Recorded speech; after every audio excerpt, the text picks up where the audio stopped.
Tenía solo 8 años cuando mi tío Javier desapareció sin dejar rastro. Para mí, él era mucho más que un simple pariente.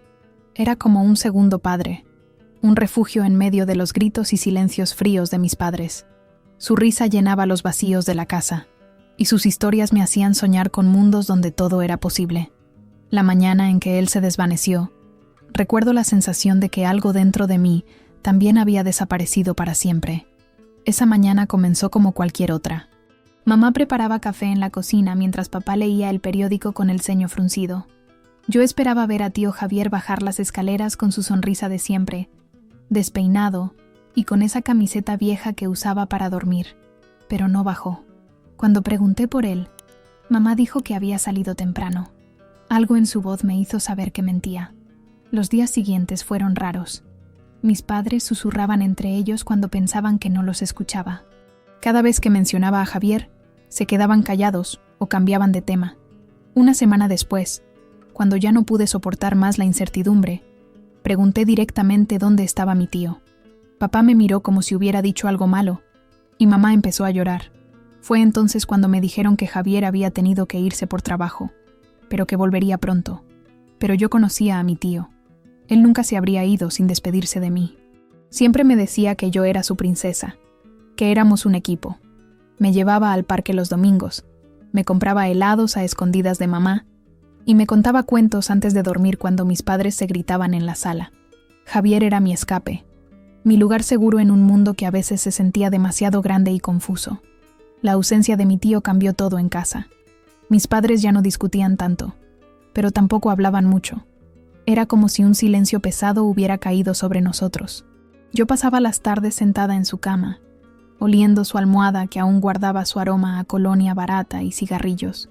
Tocaba sus cosas, los libros que leía, las fotos que tenía en su mesita de noche, su guitarra vieja que prometía enseñarme a tocar. Cuando comenzó la escuela, las maestras preguntaban por qué estaba tan distraída. No sabía cómo explicarles que esperaba cada día ver a Javier esperándome en la puerta del colegio, como solía hacer los viernes. Inventé historias sobre él, que estaba de viaje, que trabajaba en otra ciudad, que pronto volvería con regalos para mí. Pero por dentro, una parte de mí sabía que algo malo había pasado. Los meses pasaron, y la esperanza se convirtió en una herida que no sanaba. Dejé de preguntar por él porque dolía demasiado ver cómo mis padres evitaban el tema. Aprendí a guardar mis lágrimas para cuando estaba sola, en mi cuarto, abrazando el oso de peluche que él me había regalado en mi último cumpleaños. Me prometí a mí misma que nunca lo olvidaría, que siempre lo estaría esperando. Esa fue la primera vez que entendí que los adultos podían mentir, que las familias podían guardar secretos, y que a veces las personas que más amas pueden desaparecer de tu vida sin explicación. Mi infancia terminó ese día, aunque tardé años en darme cuenta. Lo que no sabía era que esa desaparición marcaría el resto de mi vida, convirtiéndose en una obsesión que me acompañaría durante 14 largos años. Los años fueron pasando y con ellos llegaron nuevas responsabilidades, nuevos rostros, y también la obligación de seguir adelante. Terminé la secundaria, entré a la universidad, conseguí trabajo, pero por dentro, la ausencia de Javier era un eco constante. Incluso después de 14 años, no había día en que no pensara en él. La vida había seguido su curso, pero aquella parte de mi historia permanecía sin conclusión, como un libro al que le faltara el último capítulo.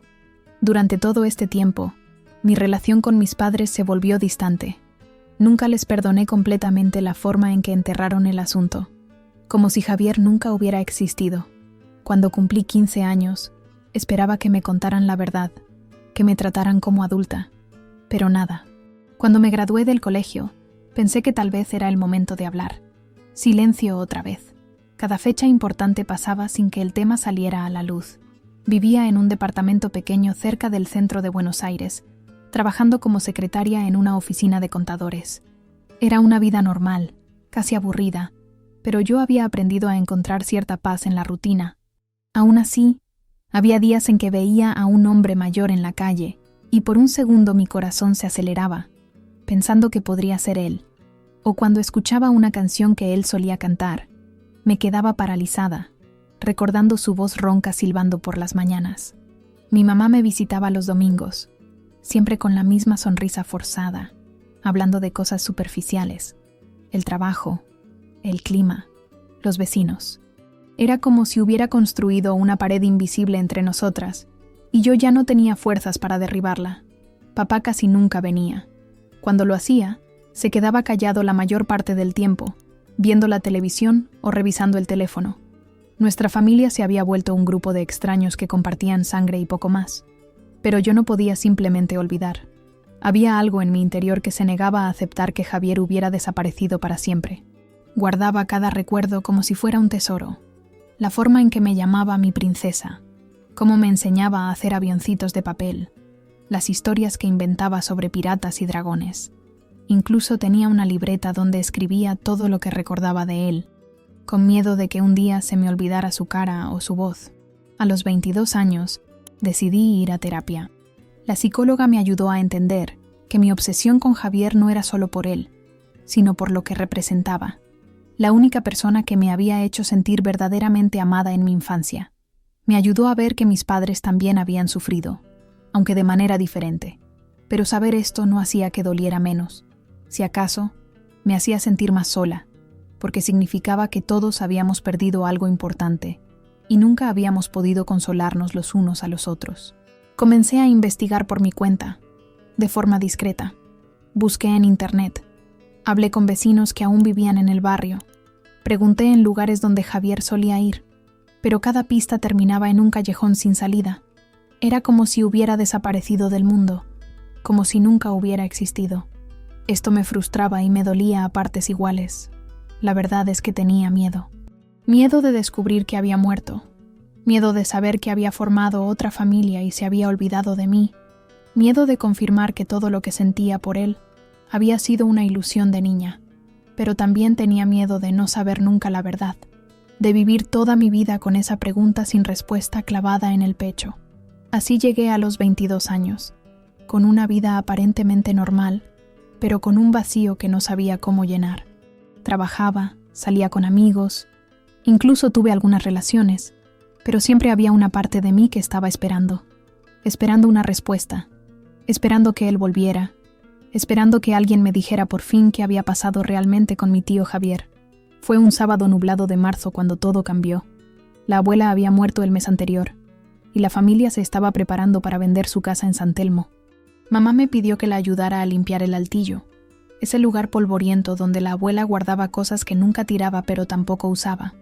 Yo no tenía ganas de ir, pero algo me empujó a aceptar. Tal vez fue el presentimiento de que encontraría algo importante. Subí las escaleras crujientes hasta el altillo, cargando cajas de cartón vacías. El lugar olía a humedad y a recuerdos viejos. Había muebles cubiertos con sábanas, cajas llenas de fotos amarillentas, ropa de décadas pasadas. Mientras movía una cómoda antigua para limpiar detrás, escuché un sonido extraño. Una de las tablas del piso se había levantado ligeramente. Me arrodillé para examinar mejor. La tabla estaba suelta, como si alguien la hubiera levantado muchas veces. Cuando la moví, encontré un hueco debajo. Mi corazón comenzó a latir más fuerte. Metí la mano en el espacio oscuro y mis dedos tocaron algo frío y áspero. Era una caja de madera, pequeña pero pesada. La saqué con cuidado, quitándole el polvo acumulado. Era una caja antigua, de esas que se usan para guardar joyas o documentos importantes. Tenía una cerradura pequeña, pero oxidada. Traté de abrirla, pero estaba trabada. Busqué por el altillo hasta que encontré un destornillador viejo entre las herramientas del abuelo. Después de varios intentos, la cerradura cedió con un clic suave. Cuando abrí la tapa, el aire se me escapó de los pulmones. Adentro había una carta doblada, escrita a mano. Antes de leerla, ya sabía de quién era. Reconocí la letra inmediatamente. Era de Javier. Sus mismas letras inclinadas, su forma particular de escribir las G y las J.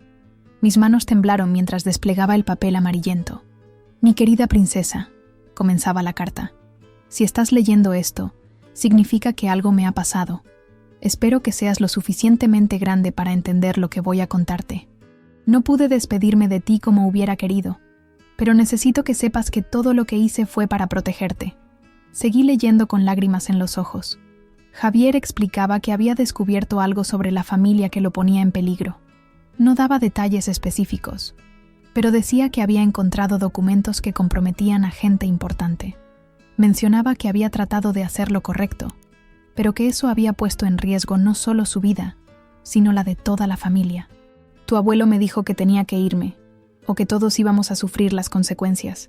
No tuve opción, pero quiero que sepas que dejarte fue lo más difícil que he hecho en mi vida. Cada día pienso en ti, en nuestras tardes en el parque, en los cuentos que te contaba. Eres la luz más brillante que he conocido. La carta terminaba con una dirección en Rosario y una fecha de hace 5 años. También había una llave pequeña pegada con cinta adhesiva al papel. Si algún día quieres buscarme, esta llave abre un casillero en la estación de trenes de Rosario. Número 247. Ahí encontrarás más información. Pero por favor, ten cuidado. La gente que me hizo irme todavía puede ser peligrosa. Me quedé sentada en el suelo del altillo, sosteniendo la carta como si fuera lo más valioso del mundo. Después de 14 años, finalmente tenía una respuesta. Javier no se había ido porque quisiera. No me había abandonado. Había sido forzado a desaparecer para protegernos a todos, pero también había dejado pistas. Había pensado en mí. Había esperado que un día yo fuera lo suficientemente fuerte para buscar la verdad. Bajé las escaleras con la caja en mis manos, sintiendo que todo había cambiado. Mamá estaba en la cocina, preparando café. Cuando me vio con la caja, su rostro se puso pálido. ¿Dónde encontraste eso?, me preguntó con voz temblorosa. Su reacción me confirmó que sabía exactamente qué era. En el altillo, le dije, mostrándole la carta. Mamá, necesito que me digas la verdad. Todo. No me importa lo que haya pasado, pero necesito saber. Ella se sentó pesadamente en una silla, cubriéndose la cara con las manos. Por primera vez en 14 años, vi que estaba lista para hablar. El silencio que había definido nuestra familia durante tanto tiempo estaba a punto de romperse, y yo no sabía si estaba preparada para lo que iba a escuchar. Mamá se quedó callada por lo que me pareció una eternidad. Sus manos temblaban mientras sostenía la taza de café, y sus ojos evitaban mirarme directamente. Yo esperé, con la carta de Javier apretada contra mi pecho, sintiendo que finalmente estaba cerca de la verdad que había buscado durante tanto tiempo. Tu abuelo no era el hombre que tú creías, comenzó finalmente, con voz quebrada. Nosotros tampoco lo sabíamos al principio. Pensábamos que su negocio de construcción era legítimo, que había prosperado por trabajo duro. Pero Javier empezó a hacer preguntas, a revisar papeles, a notar cosas extrañas. Me senté frente a ella, sin soltarle la mirada. Necesitaba que continuara, que no se detuviera ahora que había empezado. ¿Qué tipo de cosas?, le pregunté. Contratos que no tenían sentido, pagos que llegaban de empresas que no existían, reuniones a altas horas con hombres que daban miedo. Tu abuelo siempre fue reservado con sus negocios, pero Javier era contador. Sabía leer los números, entender de dónde venía realmente el dinero. Mamá se levantó y caminó hasta la ventana, dándome la espalda. Cuando Javier confrontó a tu abuelo, todo se volvió un infierno. Hubo gritos, amenazas. Tu abuelo le dijo que había cosas que era mejor no saber, que había gente peligrosa involucrada. Pero Javier no podía quedarse callado. Dijo que iba a denunciar todo, que no podía ser cómplice de algo así. ¿Y entonces qué pasó?, pregunté, aunque parte de mí ya sabía la respuesta. Tu abuelo habló con sus socios. Vinieron a la casa una noche, hombres con trajes caros y miradas frías. Le dijeron a Javier que tenía 2 opciones: desaparecer para siempre o que toda la familia pagaría las consecuencias. No solo él, sino nosotros también. Tú también. Sentí como si me hubieran dado un puñetazo en el estómago. ¿Y ustedes lo dejaron irse así nomás? No hicieron nada para protegerlo. Los ojos de mamá se llenaron de lágrimas. ¿Qué podíamos hacer? Eran gente poderosa, con conexiones en la policía, en la justicia. Tu abuelo nos dijo que si no cooperábamos, no solo perderíamos a Javier, sino que todos estaríamos en peligro. Teníamos que pensar en ti, en tu futuro. ¿Y papá? ¿Él también sabía? Tu papá estaba aterrorizado. Javier era su hermano menor, pero también era su responsabilidad proteger a su familia. Fue la decisión más difícil de su vida, pero al final accedió. Todos accedimos. La rabia que había estado contenida durante años comenzó a salir. ¿Cómo pudieron? ¿Cómo pudieron sacrificar a Javier por el abuelo? Él era inocente. Creíamos que era la única manera, gritó mamá, girándose hacia mí. Pensábamos que si se iba por un tiempo, todo se calmaría, que tal vez podría volver algún día. Pero pasaron los años, y tu abuelo siguió diciéndonos que aún era peligroso, que la gente que lo buscaba no se había olvidado. ¿Y ahora? ¿Aún es peligroso? Mamá se encogió de hombros, como si fuera una niña perdida. Tu abuelo murió hace 3 años. Nunca nos dijo exactamente con quién estaba metido, qué había hecho realmente. Se llevó sus secretos a la tumba, pero antes de morir, nos dijo que Javier estaba vivo, que estaba bien, que había logrado hacer una vida nueva. ¿Y por qué nunca me dijeron nada? ¿Por qué me dejaron creer que él me había abandonado? Porque temíamos que si sabías la verdad, tratarías de buscarlo, y si lo hacías, podrías ponerlo en peligro otra vez, o ponerte en peligro a ti misma. Me levanté de la silla, sintiendo que necesitaba moverme, o exploraría. ¿Saben dónde está? No exactamente. Tu abuelo a veces recibía noticias, pero nunca nos dijo de dónde, solo que estaba vivo, y que era mejor así. Miré la carta en mis manos, pensando en la dirección de Rosario, en la llave del casillero. Mamá, voy a buscarlo. No, dijo de inmediato. No puedes. Aún puede ser peligroso. No sabemos si esa gente sigue ahí afuera. Ya no me importa, le dije, sorprendiéndome de mi propia determinación. He vivido 14 años sin saber la verdad. 14 años culpando a Javier por algo que no fue su culpa. 14 años sintiendo que no fui lo suficientemente importante para él como para que se quedara. No puedo seguir así. Mamá se acercó y trató de tomarme las manos, pero yo me alejé. Por favor, piénsalo bien. Javier se sacrificó para protegerte. Si algo te pasa por buscarlo, su sacrificio no habrá valido la pena.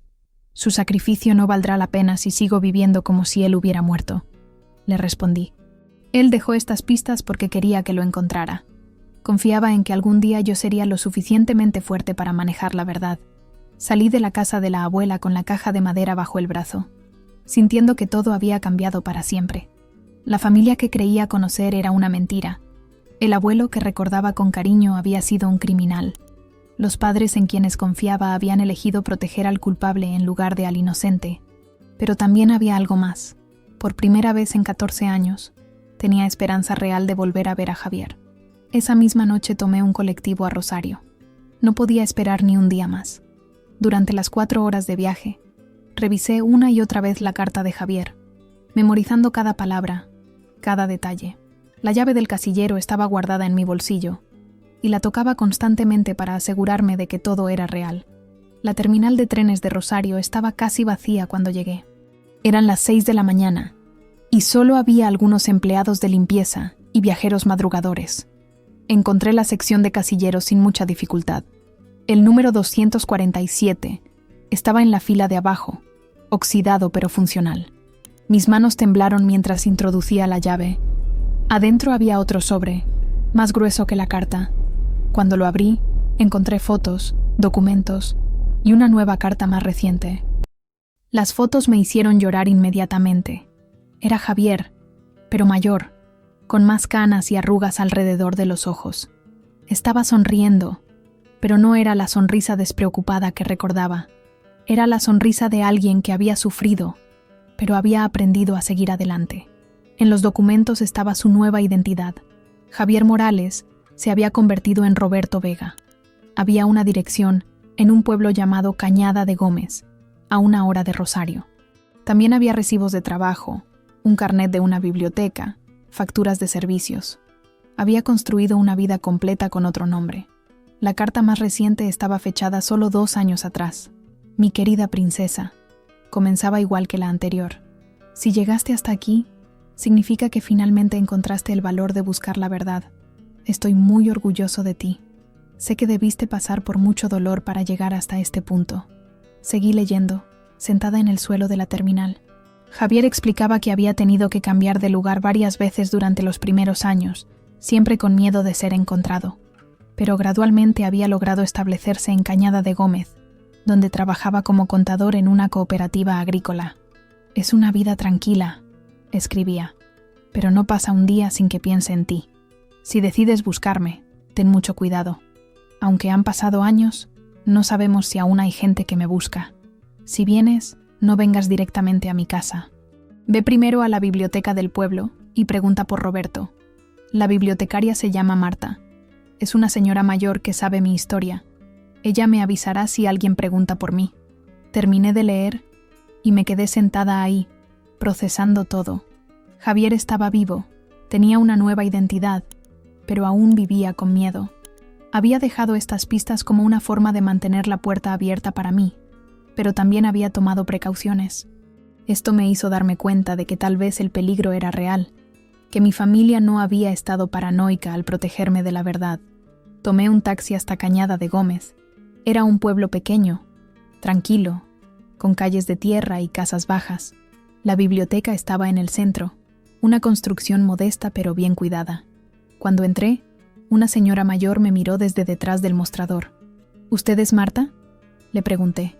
Sí, ¿en qué puedo ayudarla? Busco a Roberto Vega. Soy su sobrina. Los ojos de Marta se agrandaron.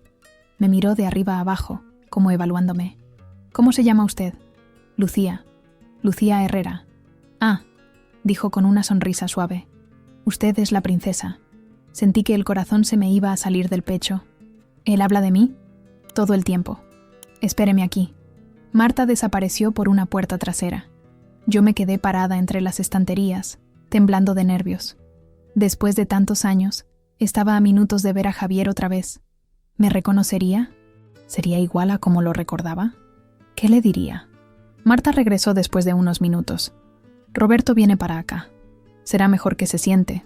Se ve muy pálida. Me senté en una silla cerca de la ventana, mirando hacia la calle. Cada persona que pasaba podía ser él. Cada sonido de pasos me hacía saltar. Y entonces lo vi.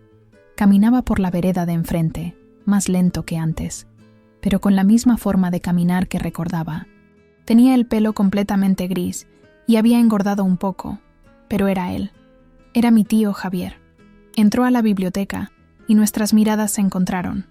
Se quedó parado en la puerta, con los ojos llenos de lágrimas. «Mi princesa», susurró, «¿cómo has crecido?»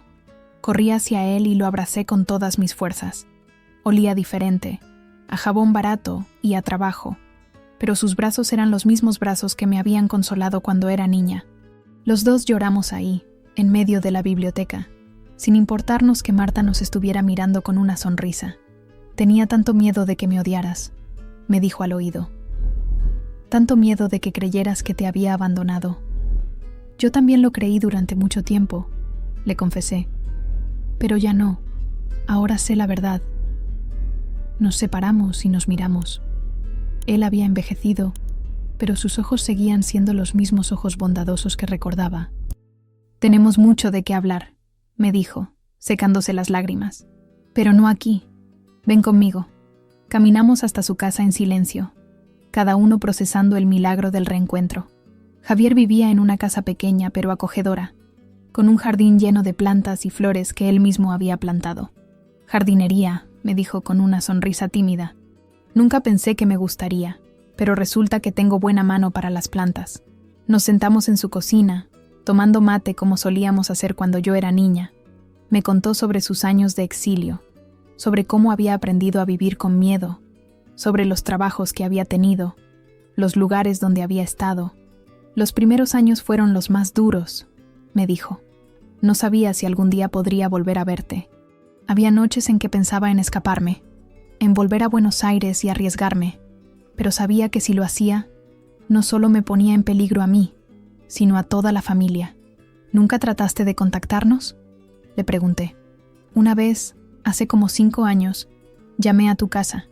Contestaste tú. Tenías 17 años. Solo te escuché decir hola y colgué. Tu voz había cambiado tanto que casi no te reconocí. Esa noche lloré como no lloraba desde que me fui. Me dolió saber que había estado tan cerca de hablar conmigo y no lo había hecho. Podrías haber dicho algo. Yo te habría reconocido. No podía arriesgarme. Si alguien estaba escuchando las llamadas, si alguien sospechaba, no valía la pena. Prefería saber que estabas viva y segura, aunque fuera de lejos. Pasamos horas hablando, llenando los vacíos de 14 años. Me contó sobre la vida en el pueblo, sobre cómo había aprendido a ser Roberto Vega, sobre los amigos que había hecho. La gente aquí es buena, me dijo. No hacen muchas preguntas. Saben que vine de Buenos Aires por problemas familiares, pero no insisten en detalles. También hablamos de la familia. Le conté sobre la muerte del abuelo, sobre cómo mamá y papá habían vivido todos estos años con el secreto. No los culpo, me dijo, sorprendiéndome. Hicieron lo que pensaron que era mejor. Tu abuelo los puso en una situación imposible. ¿Cómo puedes no culparlos?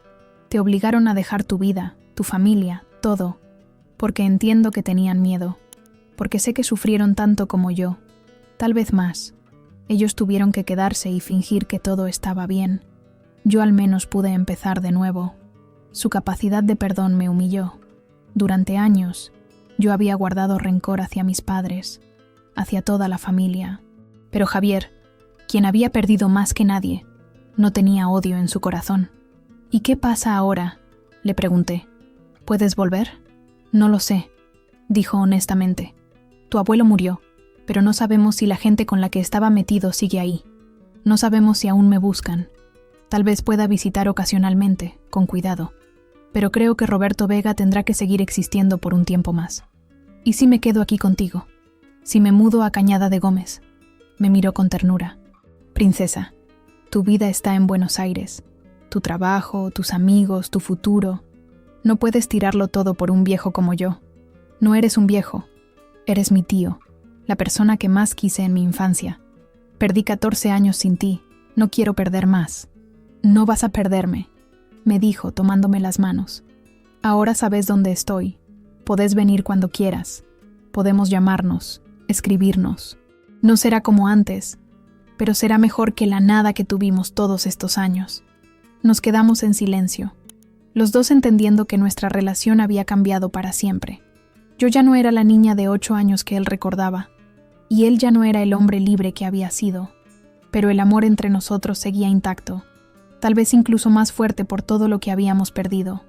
Esa noche me quedé en su casa, durmiendo en el sofá como solía hacer cuando era niña y venía a visitarlo. Hablamos hasta muy tarde, recordando los buenos momentos, planeando futuros encuentros. Cuando finalmente me quedé dormida, sentí una paz que no había experimentado en años. Al día siguiente, antes de volver a Buenos Aires, hicimos una promesa. Nos veríamos cada 2 meses, alternando entre Cañada de Gómez y lugares neutrales como Rosario. Él me daría un teléfono celular especial para que pudiéramos comunicarnos. Y algún día, cuando estuviéramos seguros de que era seguro, él volvería a casa. Hay algo más que quiero que sepas, me dijo antes de que subiera al colectivo. Todos estos años, lo único que me mantuvo cuerdo fue pensar en vos, imaginar cómo estabas creciendo, qué estabas estudiando, en qué te habías convertido. Fuiste mi luz en la oscuridad, incluso cuando no estaba ahí. Y vos fuiste mi esperanza, le respondí. Incluso cuando pensaba que te habías ido para siempre, algo dentro de mí sabía que seguías ahí, esperándome. El viaje de regreso a Buenos Aires fue completamente diferente al de ida. Ya no iba llena de ansiedad y preguntas sin respuesta. Iba llena de planes, de esperanza, de la certeza de que había recuperado la parte más importante de mi infancia. Javier estaba vivo, estaba bien, y me amaba tanto como siempre. Cuando llegué a casa, llamé a mamá. Lo encontré. Le dije simplemente: está vivo, está bien, y nos va a perdonar a todos. Escuché que empezaba a llorar del otro lado de la línea. ¿Está realmente bien?, me preguntó. Está más que bien, le respondí. Está en paz, y ahora nosotros también podemos estarlo. Esa noche, por primera vez en 14 años, me dormí sin pensar en Javier con tristeza. Pensé en él con amor, con gratitud, y con la promesa de que nunca más dejaríamos que nada nos separara.